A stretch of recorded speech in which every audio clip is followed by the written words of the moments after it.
అండి మరో మంచి మాట. అర్థం కాని మనుషులకు, అర్థం లేని మనుషులకు అర్థం చెప్పడమే నా మంచి మాట.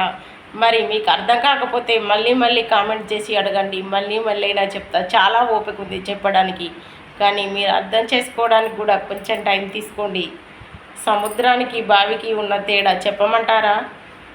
మీరు ఇంటి దగ్గర సముద్రం కట్టించుకుంటే ఎన్ని నీళ్ళు ఉన్నట్టు కనబడతాయి, కానీ అందులో నీళ్లు ఊరవండి. సముద్రం అంటే కఠినమైన గుండె అండి. అదే బావైతే జాలి గుండె, ఎన్ని నీళ్ళు బయటికి తీస్తే అన్నీ ఊరుతాయండి. మరి సముద్రానికి బావికి తేడా తెలిసిందా? ఈ రెండింటిని అర్థం చేసుకున్న మీరు ప్రతి వీడియోలో నేను చెప్పే మాట అర్థం చేసుకుంటారు. ఒక్కరు కూడా అపార్థం చేసుకోరు. అందరి మంచి కోరి చెప్పే మీ సత్యవను. ఎవరు ఎలాంటి కష్టం వచ్చినా బాధపడద్దండి. మనల్ని పుట్టించిన దేవుడు ఎన్నో కష్టాలు పడ్డాడు. శ్రీరామచంద్రుడు భార్య నిడిచి, తన గూడు నిడిచి ఎన్ని కష్టాలు పడి మళ్ళీ గూటికి చేరి గుడి కట్టించుకొని మన చేత పూజలు అందుకుంటున్నాడండి. ఆ శివుడు పార్వతి నిడిచి ఎన్ని కష్టాలు పడ్డాడండి. ఆ కృష్ణుడు రాధ కోసమై ఎంత తప్పించాడండి. మరి అలాంటి మానవులం మన కష్టాలు ఎంత చెప్పండి. ఎవరో ఎదుటివారు కష్టపడుతున్నావు, బతకలేవు, బతికినవా చావు అని చిన్నతనం చేసే మాటలు, మిమ్మల్ని చూసి నవ్వే మాటలు ఉంటే మీరు అస్సలు భయపడద్దండి. అలాంటి మాటలే మీరు ఒక్కొక్క మెట్టు ఎక్కడానికి, ఎదగడానికి ఉపయోగపడతాయి. మనసులో పెట్టుకోండి, చెవితో వినండి.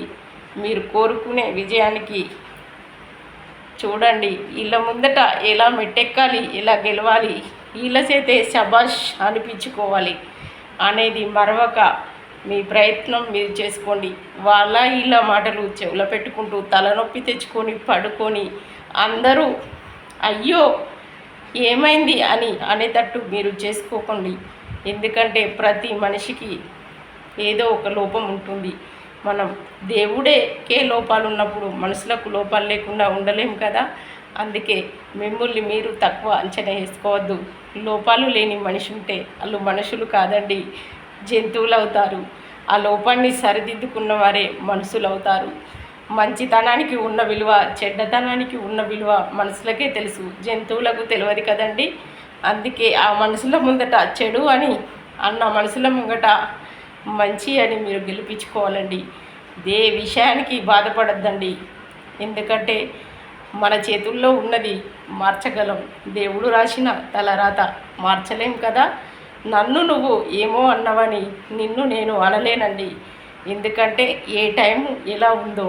చలికాలం 5 గంటలకు సూర్యుడు అస్తమిస్తుండు, అదే సూర్యుడు ఎండాకాలం 6:30కు అస్తమిస్తుండు. మరి అలాంటి దేవుడే కాలాన్ని బట్టి టైం పెట్టుకున్నాడు. మనసులో మనం ఎంతండి. ఏ మనిషి తీరుగా ఆ మనిషికి మెదలండి. ఏ మనిషి గుణం ఆ మనిషికి చెప్పండి. భయపడకండి, విజయం సాధించండి, ధైర్యంగా ఉండండి. బాయ్ అండి.